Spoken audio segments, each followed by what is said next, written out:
વિદ્યાર્થી મિત્રો, ધોરણ 12 ગણિત સંકલન પ્રકરણ નંબર 7 સંકલનની ચર્ચા આપણે કરી રહ્યા છીએ. બાળકો, આપણે સંકલનમાં લાસ્ટ ટાઈમ સ્વાધ્યાય 7.5 સુધીનો અભ્યાસ કર્યો. અત્યાર સુધી જે આપણે ઇન્ટિગ્રેશન્સ નથી કર્યા એનું એક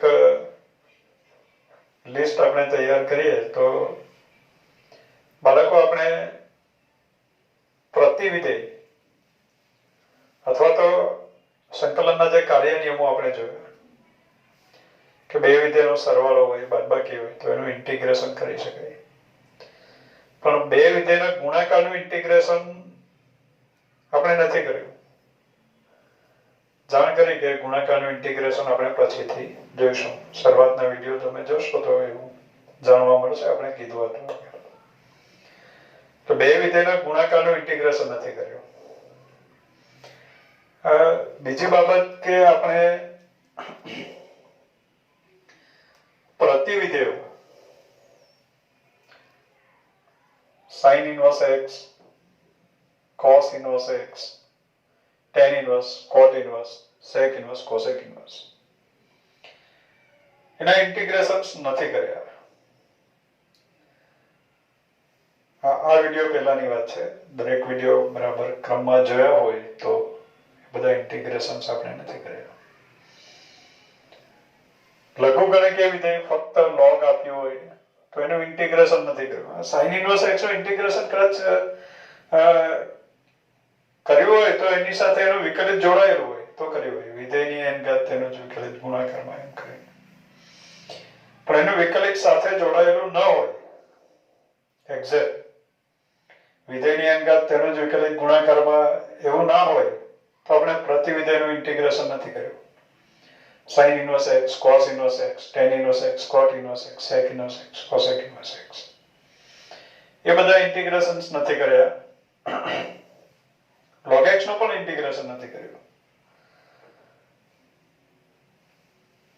sec અને cosec ની કંઈક વધારે ઘાત આપણે આપી દીધી હોય. દાખલા તરીકે sec cube x, cosec cube x, sec raised to 5x, cosec raised to 5x. દરેક વસ્તુ લખતો નથી એટલે જે વિધેય હું બોલું છું એ પણ સાંભળજો. જે લખું છું એ જ બોલું છું અને બોલું છું એ દરેક વસ્તુ લખો છો એવું નથી. જે બોલીએ છીએ એ પણ જરા ધ્યાનમાં રાખજો. લખવામાં થોડી આળસ પણ કરું છું. પ્રતિવિધેય બોલ્યો પણ બે જ લખ્યા, બધા બોલી ગયો. લઘુગણકીય વિધેય sec ની વધારે ઘાત આપી હોય, sec cube x, sec raised to 5x, cosec cube x, cosec raised to 5. હા, sin ની વધારે ઘાત આપી હોય તો ઇન્ટિગ્રેશન કર્યું છે, યાદ હોય તો. દાખલા તરીકે sin cube x તો એને સરવાળામાં ફેરવ્યું sin 3x ના સૂત્ર પરથી. અથવા તો sin cube x હોય તો cos x વિશે આદેશ લઈને પણ દાખલો ગણેલો છે. હવે sin cos ની વધારે ઘાત આપી હોય, tan ની વધારે ઘાત આપી હોય તો પણ ઇન્ટિગ્રેશન કર્યું. દાખલા તરીકે sec ની 5 tan ની 5 ઘાત આપી હોય તો બે ઘાત અલગ કરી દેવાની, tan square x. અને જે બે ઘાત અલગ કરી એને sec square માં ફેરવવાનું. બાકીનાને એમ જ રાખવાનું. કાઉન્સ ખોલો, ઇન્ટિગ્રેશન દરેકને આપો એટલે કરી શકાય. એટલે tan ની વધારે ઘાત આપી હોય તો ઇન્ટિગ્રેશન કર્યું. cot ની વધારે ઘાત આપી હોય તો પણ ઇન્ટિગ્રેશન કરી શકાય. કર્યા હશે આપણે ઇન્ટિગ્રેશન. પણ sec અને cosec ની મોટી ઘાત આપી હોય તો એના ઇન્ટિગ્રેશન નથી કર્યા. બે વિધેયના ગુણાકારનું ઇન્ટિગ્રેશન નથી કર્યું. પ્રતિવિધેયોના ઇન્ટિગ્રેશન નથી કર્યા. sec કે cosec ની વધારે ઘાત આપી હોય તો એના ઇન્ટિગ્રેશન નથી કર્યા.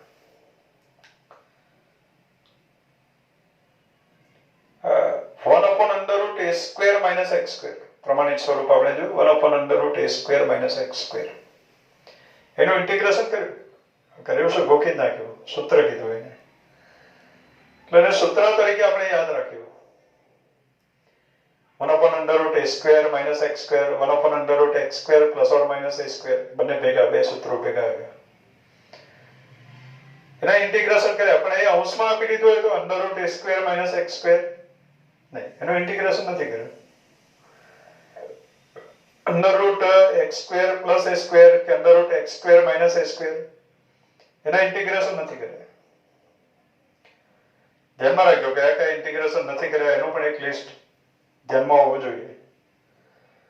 તો એ બધા ઇન્ટિગ્રેશન્સ આપણે નથી કર્યા.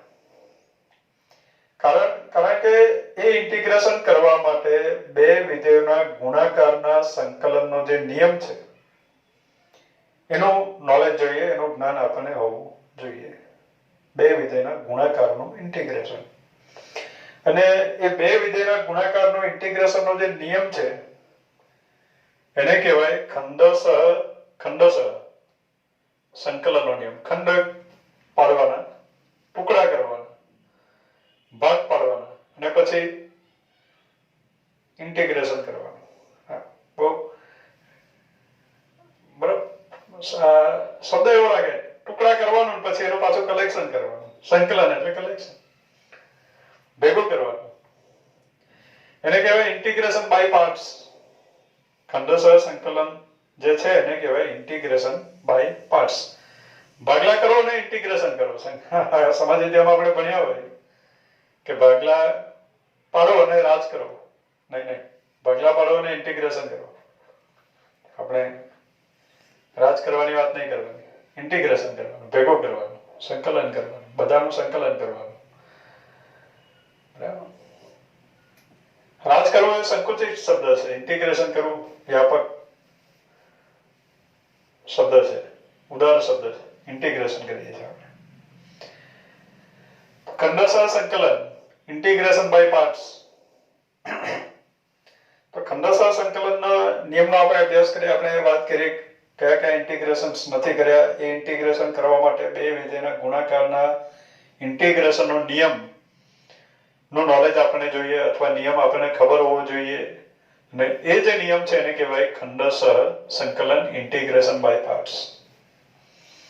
તો બાળકો આ જે ઇન્ટિગ્રેશન બાય પાર્ટ્સ, ખંડશઃ સંકલનનો જે નિયમ છે એની ચર્ચા કરીએ. આપણે એને સમજીએ, સૂત્ર તારવવાનું છે આપણે. એ ખંડશઃ બે વિધેયના ગુણાકારનું ઇન્ટિગ્રેશનનું સૂત્ર શું છે, કઈ રીતે એનું ઇન્ટિગ્રેશન કરી શકાય. તો એ સમજવા માટે સીધો આપી નહીં દઈએ, આપણે સમજીએ. જરા ઇન્ટરેસ્ટિંગ છે માહિતી, મજા આવે કેવી રીતે બન્યું. તો એના માટે આપણે આ બે વિધેયના ગુણાકારનું ઇન્ટિગ્રેશન તો નહીં આવડે, બે વિધેયના ગુણાકારનું વિકલન આપણને આવડે. તો આપણે એ સમજવા માટે શરૂઆત કરીએ બે વિધેયના ગુણાકારનું વિકલનથી. એટલે બે વિધેયના ગુણાકારના વિકલનથી આપણે શરૂઆત કરીએ સમજવાની. fx * gx આ બે વિધેયનો ગુણાકાર, એનું વિકલન કરવું છે એટલે આગળ લખીએ d/dx of fx * gx. છેલ્લે તો જે ખંડશઃ સંકલનનો જે નિયમ મળે આપણે ગોખી નાખશું, યાદ રાખી લેશો ચાલશે. એટલે ગોખનારને છેલ્લું સૂત્ર લઈ વિડીયો ના જોવે, સ્કીપ કરી દે તો ચાલશે. ગોખવા વાળા માટે છે, સમજવા વાળા માટે આ સમજૂતી અગત્યની છે, સારી છે, મજા આવે. d/dx of fx * gx બે વિધેયના ગુણાકારનું વિકલન. બાળકો બે વિધેયના ગુણાકારનું વિકલન કરવું છે તો એ વિકલનનો નિયમ આપણને ખબર છે કે fx પહેલું અચળ, બીજાનું વિકલન d/dx of gx, જેને આપણે g'(x) એવું પણ બોલીએ, પ્લસ બીજો અચળ gx અચળ, પહેલાનું વિકલન d/dx of fx એમ પણ કહીએ આપણે. d/dx of fx * gx is fx * d/dx of gx plus gx * d/dx of fx. આ બે વિધેયના ગુણાકારના વિકલનનો નિયમ છે. પહેલું અચળ બીજાનું વિકલિત વત્તા બીજું અચળ પહેલાનું વિકલિત. આ પ્રમાણે થયું.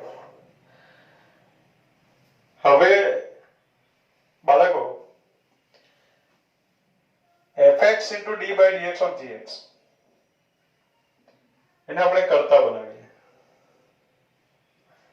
fx * d/dx of gx ને કરતા બનાવો તો આપણને મળે fx * d/dx of g of x is equal to d/dx of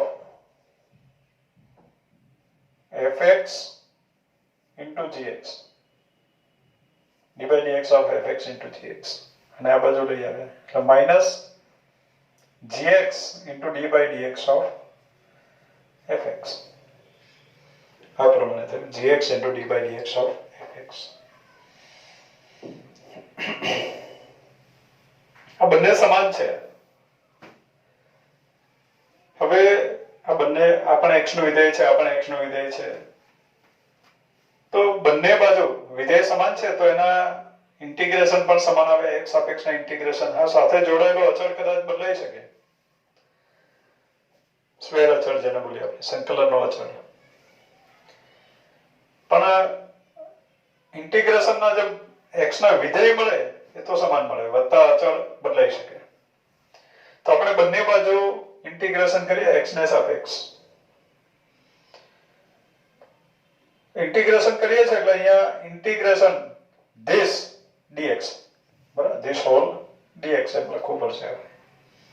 તો x સાપેક્ષ ઇન્ટિગ્રેશન કરું છું અહીંયા. તો integration of fx into d by dx of gx.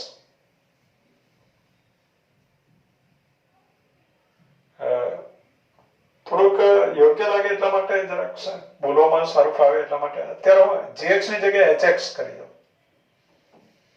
hx શું કામ કર્યું એ સસ્પેન્સ પછી થોડી વારમાં ખુલશે. gx ની જગ્યાએ hx કરી દીધો છે. નિયમ તો એનો જ રહેશે, નિયમમાં કોઈ ચેન્જ નહીં. hx કરી દીધું એટલે અહીંયા d by dx of hx લખી દઉં. integration of this dx, this whole dx is equal to integration of this dx, આખાનું ઇન્ટિગ્રેશન. હવે વચ્ચે સરવાળા બાદબાકી છે તો આ ઇન્ટિગ્રેશન આપણે દરેકને આપી શકીએ. ઇન્ટિગ્રેશન fx minus gx, તો integration of fx dx minus integration of gx dx, એટલે આપણે ઇન્ટિગ્રેશન બંનેને આપી શકીએ. તો અહીંયા આવ્યું integration of d by dx of fx into hx whole dx minus integration of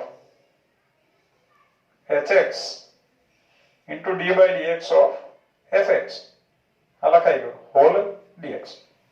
integration this dx, integration of this dx એ પ્રમાણે. એટલે આવું કંઈક સ્વરૂપ આપણને મળ્યું. integration of fx into d by dx of hx whole dx is equal to integration of d by dx of fx into hx whole dx minus integration of hx into d by dx of fx dx. Calculation કરતા ગયા આ પ્રમાણે આપણને મળ્યું. ત્રીજા સ્ટેપમાં આવું મેળવ્યું આપણે. હવે બાળકો આપણે બે વિધેયના ગુણાકારનું ઇન્ટિગ્રેશન મેળવવું છે તો fx અને hx નું વિકલન, hx એટલે x નું વિધેય છે એનું વિકલન કરો તો જે મળે એ પણ x નું વિધેય જ મળે. એટલે આ x નું વિધેય છે એટલે x ના બે વિધેયના ગુણાકારનું ઇન્ટિગ્રેશન, બે વિધેયના ગુણાકારના ઇન્ટિગ્રેશનનો નિયમ અહીંયાથી બનશે.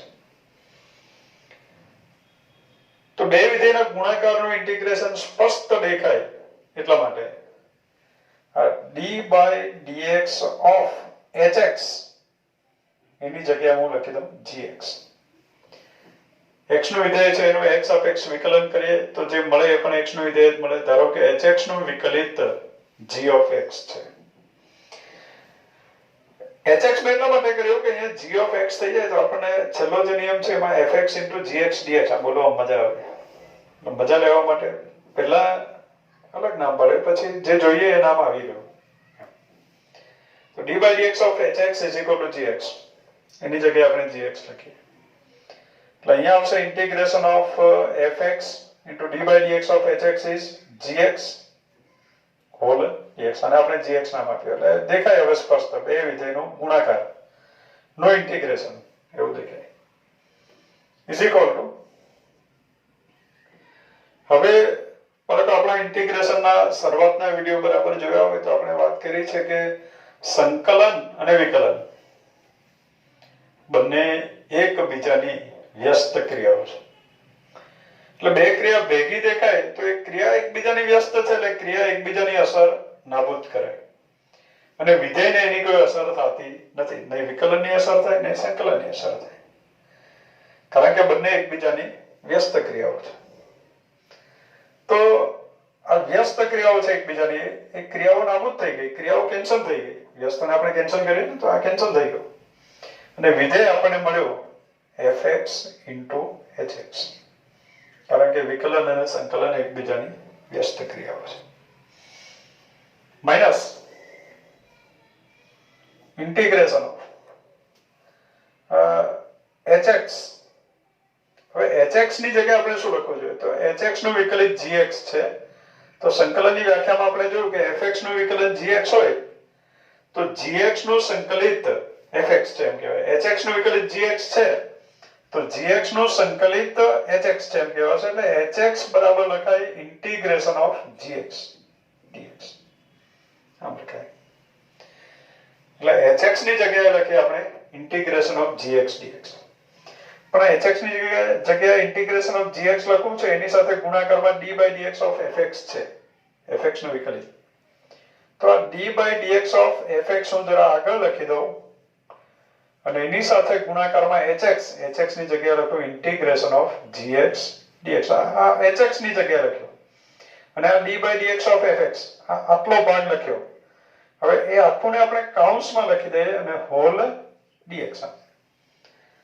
એટલે આ પ્રમાણે બે વિધેયના ગુણાકાર ના ઇન્ટિગ્રેશન નો નિયમ આપણને મળ્યો. બે વિધેયનો ગુણાકાર મોટો વિધેય હશે એટલે આપણે એના ભાગ પાડી નાખ્યા fx. તો અહીંયા જોયું તો ફક્ત gx નું ઇન્ટિગ્રેશન કર્યું, fx નું વિકલન કર્યું, પછી જે મળે એનું ઇન્ટિગ્રેશન કરવાનું, ગુણાકાર. અત્યારે ફક્ત નિયમની આપણે વાત કરીએ તો integration of fx into gx dx બે વિધેયના ગુણાકારનું integration, integration of fx into gx dx બરાબર fx into hx. હા, અહીંયા પાછું મેં hx લખ્યું. hx આપણે નથી લખવું, hx ને આપણે gx કહી દીધું ને, d/dx of hx બરાબર gx. તો બધું gx ના સ્વરૂપમાં લખવું છે એટલે hx ની જગ્યાએ લખી દઉં integration of gx dx. hx is integration of gx dx.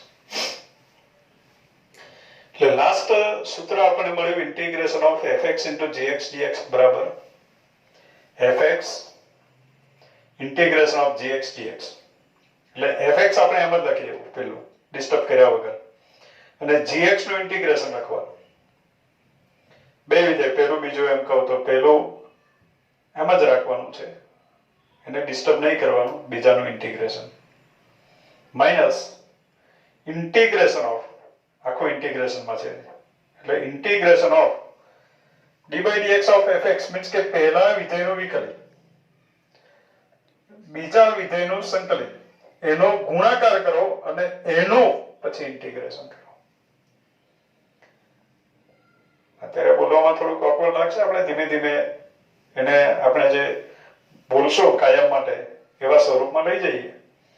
પણ અત્યારે એમ બોલે છે, અત્યારે જે મેળવ્યું છે એના પરથી integration of fx into gx dx બરાબર fx integration of gx dx minus integration of d/dx of fx into integration of gx dx whole dx. Typical લાગે છે, લખ્યા વગર હું પણ નહીં બોલી શકું.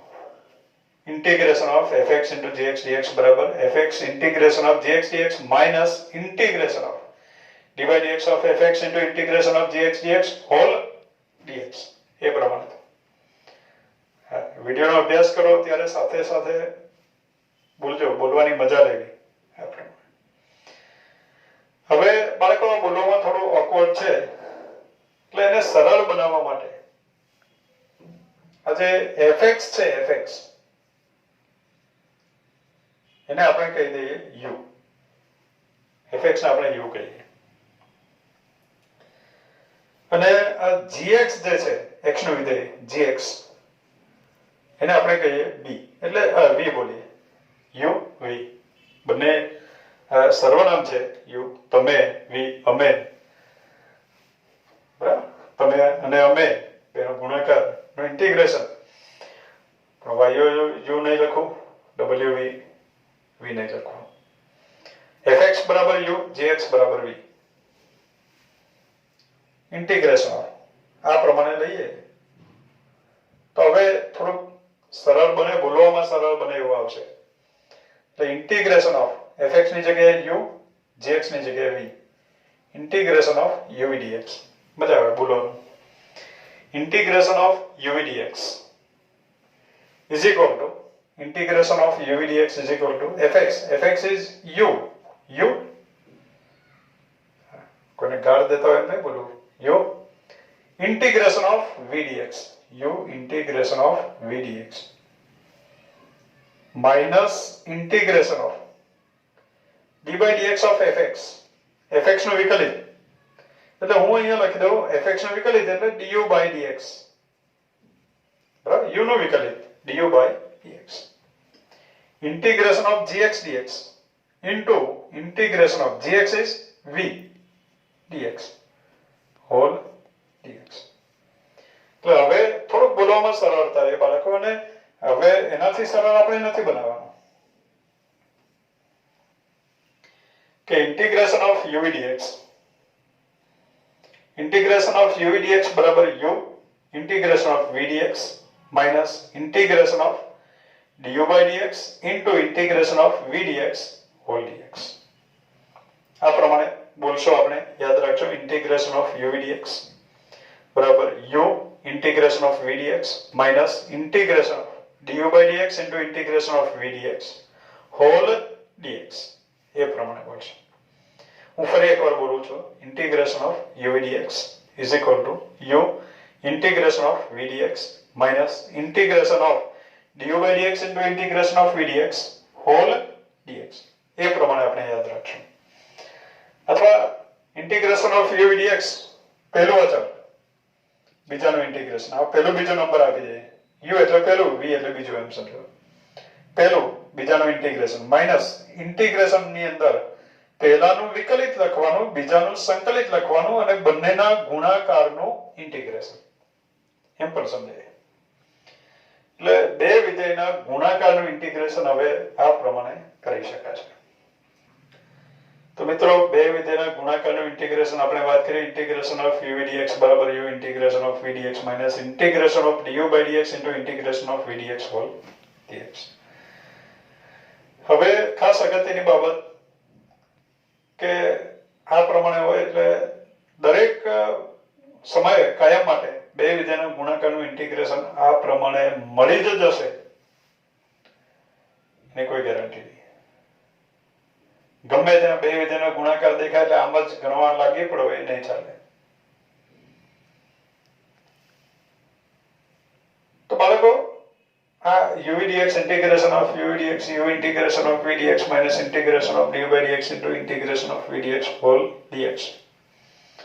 અને અમુક ઇન્ટિગ્રેશન જે ગુણાકારના નિયમ પ્રમાણે ખંડસર સંકલનનો નિયમ, આ જે નિયમ છે, આ જે સૂત્ર છે, એને જ આપણે ખંડસર સંકલનનો નિયમ કહીશું. આ ખંડસર સંકલનનો નિયમ છે. ખંડસર સંકલન એટલે ઇન્ટિગ્રેશન બાય પાર્ટ્સ. એનો આ નિયમ છે, સૂત્ર છે. નિયમ છે કે સૂત્ર છે, એમ સમજો. ખરેખર આ છે બોલવામાં સરળતા રહે એટલા માટે આપણે યુવી ધારીને બોલીએ. હવે બાળકો, આ રીતે ઇન્ટિગ્રેશન કરો, એમાં પણ પાછું સક્સેસ જાઓ, એનો આધાર શેની ઉપર છે? તો u અને v ની પસંદગી ઉપર છે. તમે કયું વિધેયને u તરીકે પસંદ કરો છો, કયું વિધેયને v તરીકે પસંદ કરો છો, એની ઉપર આની સફળતાનો આધાર છે.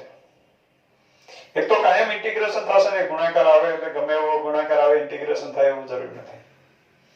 અને કરી શકો તો એમાં પણ સૌથી અગત્યનું છે u અને v ની પસંદગી.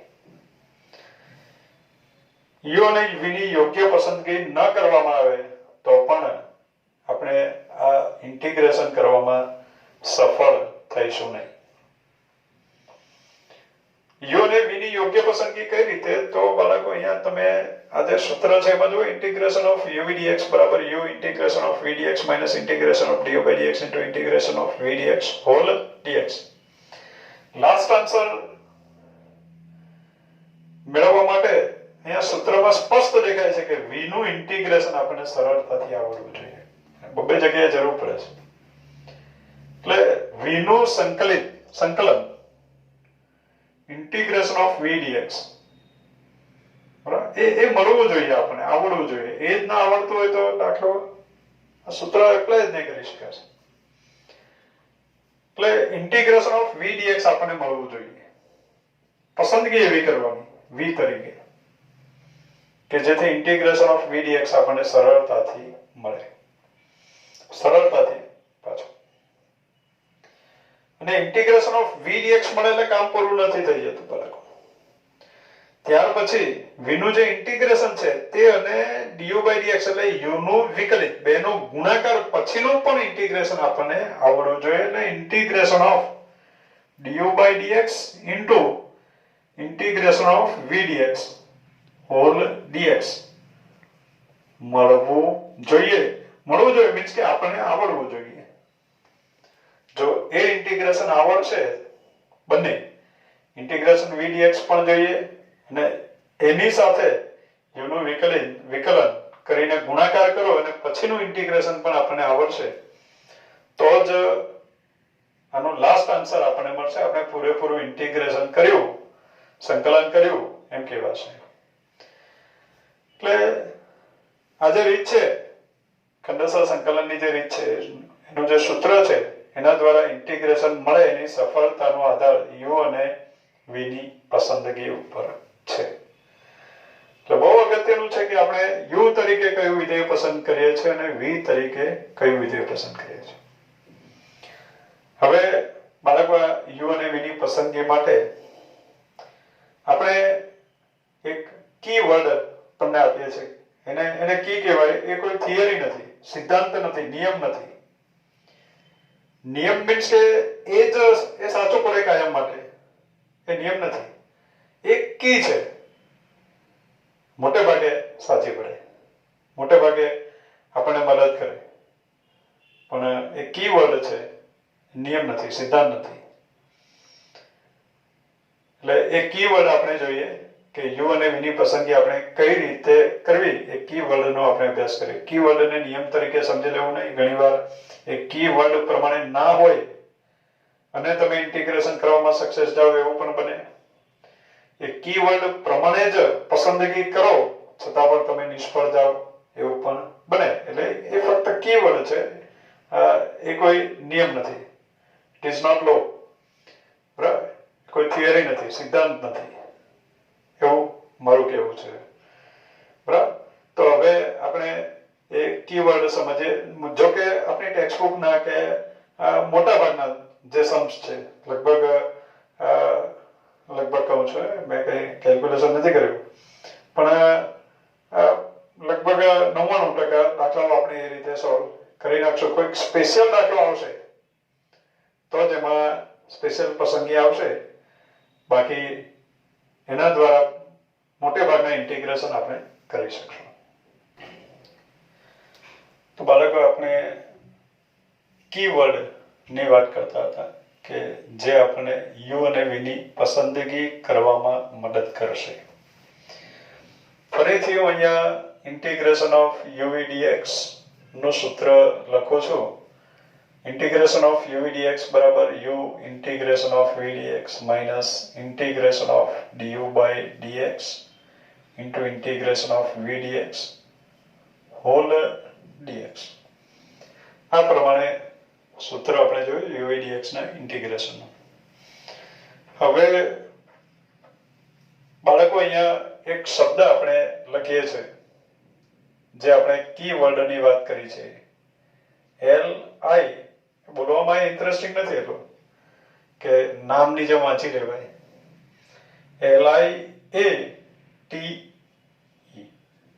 પછી કોઈક વાંચે અને એને ગમી જાય તો અલગ વાત છે, પણ આપણે આ શબ્દ યાદ રાખવાનો છે, LIATE. આ પ્રમાણે શબ્દ યાદ રાખવાનો છે.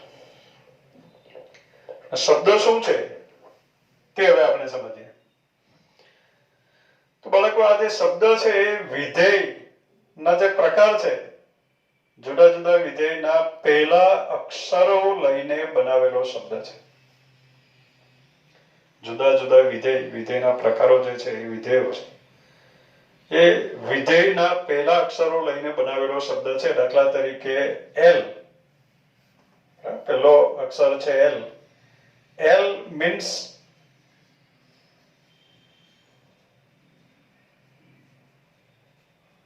યસ લોગેરિથમિક ફંક્શન, લઘુગણકીય વિધેય. લોગ આપણને દેખાય, log of x.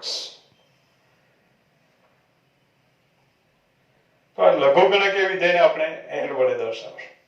એટલે અહીંયા જે એલ છે એ એલ એ લઘુગણકીય વિધેય ઇન્ડિકેટ કરે છે, દર્શાવે છે. Logarithmic function log x square plus 1, પછી log of something ગમે લઘુગણકીય વિધેય એની ઉપર એપ્લાય થયેલું છે. ત્યાર પછી I means inverse function. લઘુગણકીય વિધેય પણ એક ઇન્વર્સ ફંક્શન જ છે. ઘાતાંકીય વિધેયનું ઇન્વર્સ ફંક્શન લઘુગણકીય વિધેય. તો આ I એ ઇન્વર્સ ફંક્શન એમાં સ્પેશિયાલિટી છે થોડી. ઇન્વર્સ ફંક્શન પણ છે એનું તો કે trigonometric inverse function. Trigonometric inverse function. ત્રિકોણમિતિક ઇન્વર્સ ફંક્શન એટલે કે ત્રિકોણમિતીય પ્રતિવિધેયો. Sine inverse, cos inverse, tan inverse, cot inverse, sec inverse અને કોસેક ઇન્વર્સ.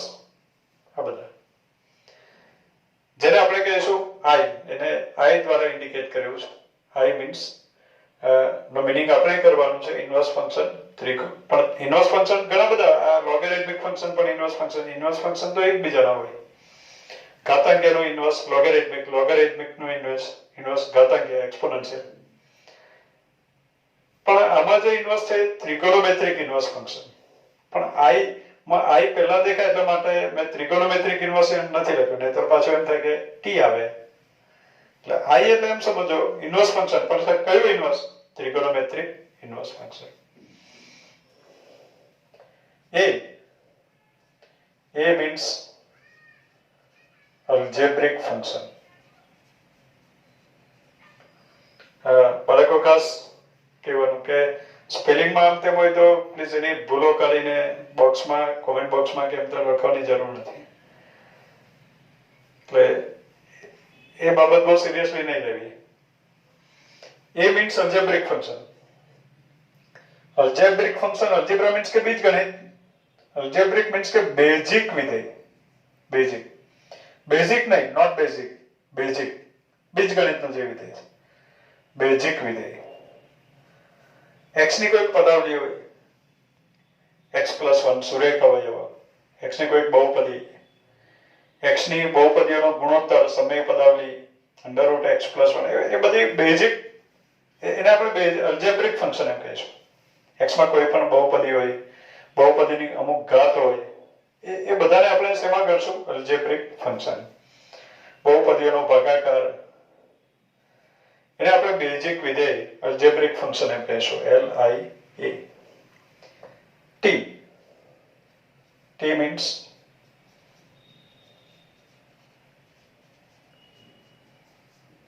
trigonometric function. ત્રિકોણમિતીય વિધેયો. જે 6 વિધેયો આપણને ખબર છે, sin, cos, tan, cot, sec, cosec. જેને આપણે ત્રિકોણમિતીય વિધેયો કહીએ, એને આપણે T વડે ઇન્ડિકેટ કરેલું છે. LIAT. અને last E means exponential function. Exponential function. LIATE. L means logarithmic function, log. I means inverse function. Inverse means trigonometric inverse function. Sin inverse, cos inverse, tan inverse, cot inverse, sec inverse, cosec inverse. A means algebraic function, basic વિધેય. x ની કોઈ બહુપદી હોય, x ની પદાવલી, √x, x ની કોઈક બહુપદીનું ની અમુક ઘાત આપી હોય, એ બધા બેઝિક વિધેયો. આપણે બેઝિક વિધેય કહીશું, algebraic function.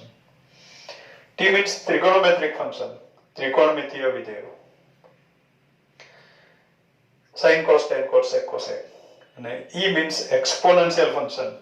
exponential function a raised to x, e raised to x, આ બધા ઘાતાંકીય વિધેયો, a raised to x, e raised to x, something raised to x, એને આપણે exponential function કહીશું, ઘાતાંકીય વિધેય. એટલે આ જે વિધેયો છે એના પહેલા અક્ષરો લઈને બનાવેલો શબ્દ LIATE. હવે એ આપણને કઈ રીતે મદદ કરશે એ સમજવાનું છે. તો દાખલા તરીકે આપણે આ ક્રમમાં u અને v ની પસંદગી કરવાની છે. હવે આ ક્રમમાં u અને v ની પસંદગી કરવી, બોલવાનું જ્યાં સુધી ઉદાહરણ ના મળે ત્યાં સુધી સમજાય એમ નથી શું કહેવા માંગે છે. તો જોઈએ બાળકો, દાખલા તરીકે આપણે આપ્યું હોય x into log x dx, આ પ્રમાણે આપ્યું. તો આ x જે છે એ ટાઈપનું છે, બેઝિક અલ્જેબ્રિક બીજગણિતનું વિધેય એ ટાઈપનું છે. log x L ટાઈપનું છે, આપણે L ટાઈપનું લઘુગણકીય વિધેય છે એટલે L ટાઈપનું એવું હું બોલીશ, બરાબર. આમ ના બોલાય ને બધું આર્ગ્યુમેન્ટ નહીં, આપણે એવું કહીશું કે આ એ ટાઈપનું છે, આ L ટાઈપનું. હવે આપણો જે શબ્દ છે એમાં પહેલા L આવે અને પછી એ આવે, ભલે એક છોડીને આવે છે પણ પહેલા L છે અને એ પછી છે. તો આપણે log x ને u કહીશું અને x ને v કહીશું. સીધું u v એમ નહીં ધારી લઈશું, પેલું જે દેખાય તે u, બીજું દેખાય તે v, એમ નહીં. આપણે u અને v ની પસંદગી આપણે કરવાની છે. તો બાળકો હવે એમ સમજો કે આપણે જે ચેન્જ કરીને લખશું અને ચેન્જ કરી નાખીએ, અને આપણે જ્યારે ઇન્ટિગ્રેશન કરશું ત્યારે આમ લખશું log x into x dx.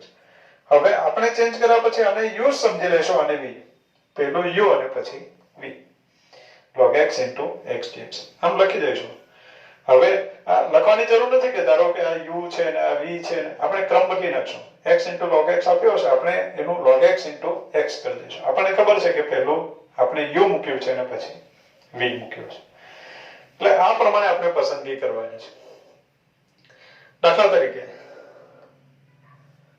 તરીકે x into e raised to x dx આ પ્રમાણે આપ્યું. તો બાળકો આ બેઝિક છે એ ટાઈપનું છે, જરૂર નથી પહેલા કાયમ બેઝિક જ આપશે, ઉદાહરણમાં પહેલા બેઝિક લખાઈ ગયા છે.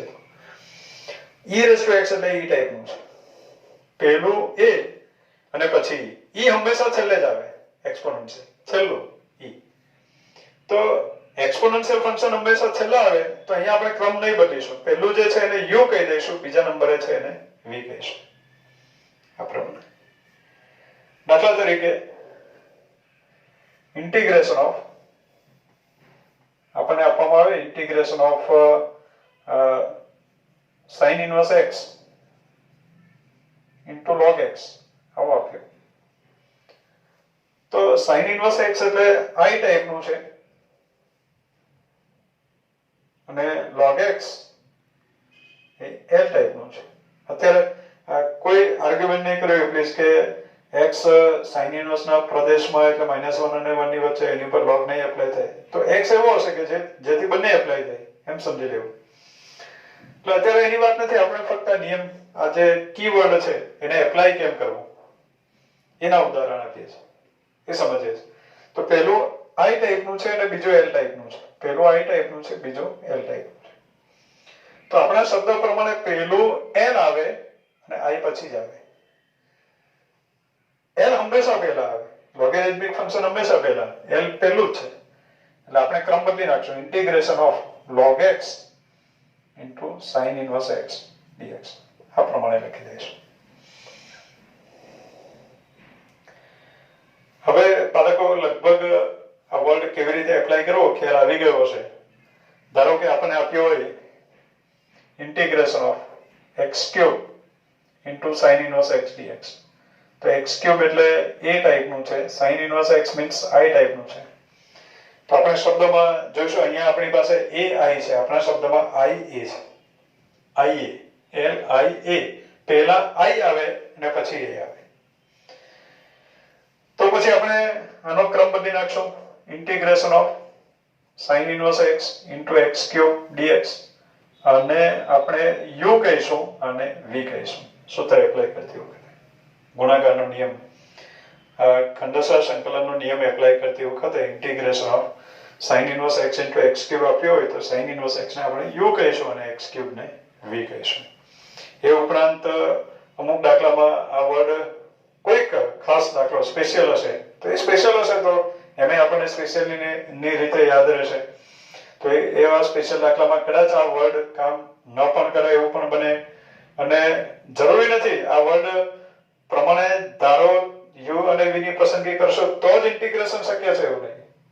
વર્ડનું પાલન ન થતું હોય ને પણ ઘણા બધા ઇન્ટિગ્રેશન એવા છે કે જે કરી શકાય છે, પણ વર્ડ આપણને મદદ કરશે. એનાથી લગભગ મોટા ભાગના ઇન્ટિગ્રેશનો આપણે કરી શકશું. કોઈ સ્પેશિયલ હશે તો જ આપણને નહીં આવડશે. તો બાળકો ખાસ શબ્દ યાદ રાખો, LIAT શેના માટે વાપર્યા છે એ પણ ધ્યાનમાં રાખવું, અને કેવી રીતે એને એપ્લાય કરવાનું છે એ બરાબર સમજી લેજો. કેમ કે હવે પછીના દાખલામાં દરેક દાખલામાં આનો ઉપયોગ આપણે કરશું. દરેક દાખલામાં આ કીવર્ડનો ઉપયોગ કરશું. UVDX નું સૂત્ર એ બધું અગત્યનું છે. બાળકો હવે આપણે એક અગત્યના સ્વરૂપની વાત કરીએ. ખંડસર સંકલન ઉપર આધારિત છે અને એના ઉપર આધારિત ઘણા બધા દાખલાઓ છે ટેક્સ્ટબુકમાં, તો એ સ્વરૂપ આપણે સમજી લઈએ. બીજા બધા પણ ઘણા સ્વરૂપો ખંડસર સંકલન ઉપર આધારિત છે, પણ આ વિડીયોની લેન્થ જોતા આપણે એ બધા સ્વરૂપોને પછીના વિડીયોમાં સમાવશું. એટલે નેક્સ્ટ વિડીયોમાં જવું જરૂરી નથી. આપણે આ સ્વરૂપ એટલા માટે લઈ લીધું કારણ કે આગળનું જે આપણે સ્વાધ્યાય ગણશું, સ્વાધ્યાય 7.6, એમાં આ સ્વરૂપના દાખલા છે તો એ સ્વરૂપની આપણે ચર્ચા કરી લઈએ. ત્યાર પછીના સ્વરૂપો આગળના સ્વાધ્યાય માટે ઉપયોગી છે તો એને આપણે સ્વાધ્યાય 7.6 કમ્પ્લીટ કર્યા પછી જોઈશું. અત્યારે એ સ્વરૂપની વાત કરીએ જે સ્વાધ્યાય 7.6 માં આવવાનું છે. તો integration of e raised to x કૌંસમાં fx plus f dash x whole dx. આ ઇન્ટિગ્રેશન,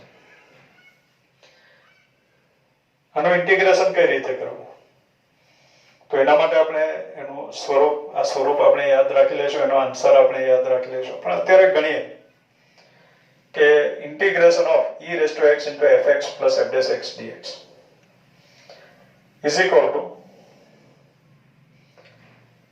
ઇન્ટિગ્રેશન દરેકને આપી દે, કૌંસ પણ ખોલી નાખીએ એટલે આપણને મળ્યું integration of e raised to x into fx dx plus integration of e raised to x into f dash x dx. આ પ્રમાણે થાય. is equal to, હવે બાળકો e raised to x means exponential function. આપણે UVDX પ્રમાણે આનું integration કરવું છે. એક વિધેયને u કહીશું, બીજાને v કહીશું. ઇન્ટિગ્રેશન કરવું છે, પણ આ એક્સપોનેન્શિયલ છે એટલે છેલ્લે આવે હંમેશા. એક્સપોનેન્શિયલ ફંક્શન હંમેશા છેલ્લે આવે UVDX માં. આપણે LIATE છેલ્લે એક્સપોનેન્શિયલ ફંક્શન. એટલે e raised to x ને હું પાછળ લખી દઉં. એટલે integration of fx into e raised to x dx ગમે હશે, એક્સપોનેન્શિયલ ને આપણે છેલ્લે જ કરી દઈશું. પ્લસ ઇન્ટિગ્રેશન ઓફ, અહીંયા પણ છેલ્લે લખી શકાય પણ અહીંયા હું ડિસ્ટર્બ નહીં કરું, આમને એમ રહેવા દઉં, only x is equal to, આનું ઇન્ટિગ્રેશન કરીએ આપણે UVDX પ્રમાણે, અને u સમજી લો અને v સમજી લો. તો બાળકો ઇન્ટિગ્રેશન ઓફ UVDX બરાબર, હવે ખાસ એ જે સૂત્ર છે એની પ્રેક્ટિસ બરાબર કરી લેજો. ફરીથી બોલો છો, integration of UVDX is u integration of v dx minus integration of du by dx into integration of v dx whole dx. એટલે પહેલા u means કે fx, integration of v dx એટલે integration of e raised to x dx minus integration of du by dx એટલે fx નું વિકલિત f dash x બરાબર. integration of v dx પહેલાનું વિકલિત અને બીજાનું સંકલિત e રેઝ ટુ x નું ઇન્ટિગ્રેશન. હા ચાલો e રેઝ ટુ x નું ઇન્ટિગ્રેશન લખીએ આપણે whole dx plus integration of e raised to x into f dash x dx. આ પ્રમાણે થાય. એટલે એના બરાબર fx e raised to x નું integration e raised to x minus integration of f dash x into e raised to x નું integration e raised to x dx plus integration of e raised to x into f dash x dx. આનું જે integration કર્યું હશે એનો અચળ c આપણે લખી દઈએ. હવે આ બંને ઇન્ટિગ્રેશન કેન્સલ, બંને સમાન છે, આ પ્લસ છે અને આ માઈનસ છે એટલે કેન્સલ. એટલે આપણને મળ્યો e raised to x into fx plus c. આ પ્રમાણે આન્સર મળ્યો. તો integration of e raised to x અને બાળકો u dx નો ઉપયોગ કરીએ ત્યારે u integration of v dx v નું ઇન્ટિગ્રેશન કરીએ તો એનો અચળ લખો, અહીંયા ઇન્ટિગ્રેશન કરો એનો અચળ લખો. એ અચળ લખવા જરૂરી નથી. આખું ઇન્ટિગ્રેશન થઈ ગયા પછી છેલ્લે પ્લસ c આપણે લખી દઈશું. એ જરૂરી નથી, એ પણ સાબિત કરી શકાય. આનું અચળ લખીએ, આનું અચળ લખીએ અને પછી આપણે આખી પ્રોસેસ પૂરી કરીએ તો આ અચળ વાળા જે પદો છે એ કેન્સલ થઈ જાય છે ઇન્ટિગ્રેશન કર્યા પછી. એટલે એમે કેન્સલ થઈ જાય છે. લખો તો એ વાંધો નથી, પણ એ લખવાની કઈ જરૂર નથી. એટલે integration of e raised to x fx plus f dash x dx બરાબર લખાય e raised to x into fx plus c. એટલે આ પ્રમાણે એનું ઇન્ટિગ્રેશન આપણને મળે. તો બાળકો આ જે નિયમ છે, જે સ્વરૂપ છે એને આપણે યાદ કઈ રીતે રાખશું? તો e raised to x આપણે એવું બોલશું e raised to x ની સાથે ગુણાકારમાં, e raised to x ની સાથે આ ગુણાકારમાં છે. e raised to x ની સાથે ગુણાકારમાં વિધેય અને તેના વિકલિતનો સરવાળો. e raised to x ની સાથે ગુણાકારમાં વિધેય અને તેના વિકલિતનો સરવાળો દેખાય તો એનું ઇન્ટિગ્રેશન ડાયરેક્ટ લખી દેવું. સ્વરૂપ એવું કહે છે કે ડાયરેક્ટ ઇન્ટિગ્રેશન લખી દેવું. કઈ રીતે? તો કે e raised to x ગુણ્યા વિધેય. એટલે સેન્ટેન્સ આપણે આમ બોલશું. આ સ્વરૂપ આખું ના યાદ રાખો તો આપણે બોલશું કે e raised to x ની સાથે ગુણાકારમાં વિધેય અને તેના વિકલિતનો સરવાળો દેખાય તો એનું ઇન્ટિગ્રેશન કરવાનું e raised to x ગુણ્યા વિધેય. દાખલા તરીકે integration of e raised to x. બહુ સરળ બાબત હું કહી દઉં અહીંયા sin x plus cos x whole dx. e raised to x ની સાથે ગુણાકારમાં એ વિધેય છે, બાજુમાં સરવાળામાં જોડાયેલું છે એનું વિકલિત. તો e raised to x ગુણાકારમાં વિધેય અને તેના વિકલિતનો સરવાળો. વિધેય અને તેના વિકલિતનો સરવાળો હોય તો ઇન્ટિગ્રેશન કરવાનું e raised to x ગુણ્યા વિધેય. વિધેય એટલે કે sin x plus c is answer. આ પ્રમાણે એનું ઇન્ટિગ્રેશન કરી શકાય. એટલે એ રીતે આ સ્વરૂપ, જો સ્વરૂપ ના ખબર હોય તો પછી આખો દાખલો આપણે ગણવું પડે. આપણે સ્વરૂપ યાદ રાખી લઈશું. સ્વરૂપમાં એવું કહે છે કે e raised to x ની સાથે ગુણાકારમાં વિધેય અને તેના વિકલિતનો સરવાળો દેખાય તો એનું ડાયરેક્ટ ઇન્ટિગ્રેશન લખવાનું e raised to x ગુણ્યા વિધેય. એ પ્રમાણે એનું ઇન્ટિગ્રેશન લખી શકાય. તો આ એક અગત્યના સ્વરૂપની આપણે વાત કરી. e raised to x વિધેય અને તેના વિકલિતનો સરવાળો. ઇન્ટિગ્રેશન શું કરવાનું? e raised to x ગુણ્યા વિધેય.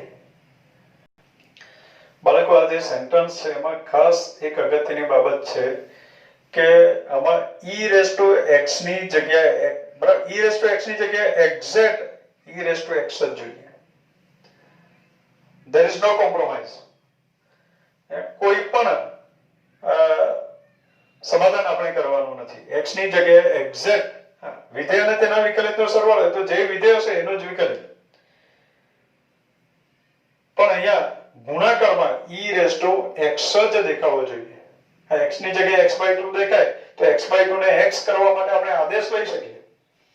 પણ x/2 દેખાય તો x ની જગ્યાએ 1/x + b છે, x નો ગુણક છેદમાં મૂકી દઈશું, એમ નહીં ચાલશે. એટલે e raised to x ની જગ્યાએ exact e raised to x જ જોઈએ. એ અગત્યની બાબત છે. તો બાળકો આ વિડીયોમાં આપણે બહુ જ અગત્યની થિયરીની ચર્ચા કરી. સંકલન માટેની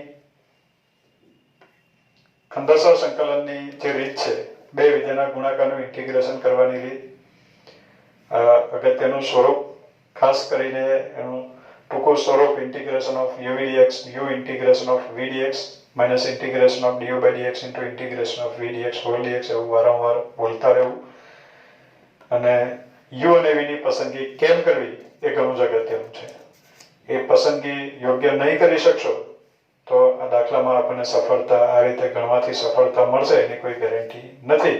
અને આ સેન્ટેન્સથી બધા જ દાખલા ગણી શકાશે એની પણ કોઈ ગેરંટી નથી. પણ આપણી ટેક્સ્ટ બુકમાં કે આપણી સામે લગભગ જેટલા દાખલા આવશે મોટા ભાગના આ રીતે આપણે સોલ્વ કરીશું. મોટા ભાગના એટલે લગભગ 99%. એકાદ કંઈક સ્પેશિયલ આવશે તો એની પણ આપણે સ્પેશિયલ ચર્ચા કરીશું. Okay, thank you.